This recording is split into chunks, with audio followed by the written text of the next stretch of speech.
A business development plan for any business is essential. It forces you to look at some of the not so easy questions to answer. So for instance, are you going to run out of money at some point, which is pretty damaging to any business. There are things that you're going to need to accomplish to get a legally operated still up and running. But in terms of exactly what that is, it does depend a lot on the products and the products and processes that you want in your distillery. The quickest way is to buy your product in, so it's made by a third party, and then once you've got your licensing lined up, and that's federal from the TTB and state, and every state is different.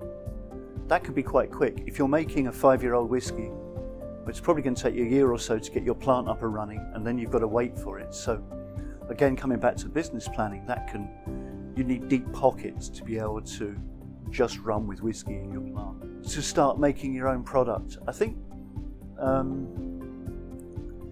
the simplest spirits to make are the crudest, if I could put it that way. So if you're making whiskey, for instance, fermentation doesn't need to be fancy equipment for fermentation, and then distillation. But of course the downside is, unless you're selling it as white dog or so, it takes a while to get it to market.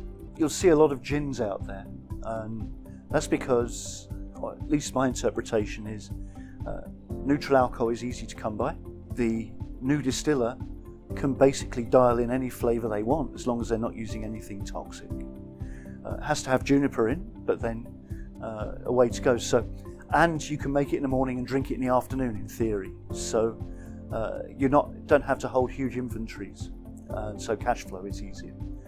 So if I was advising someone, no matter what you want to produce, make a staple product that is going to satisfy most of your cash flow requirements, and then play and make the products that you perhaps really want to make and build your business that way.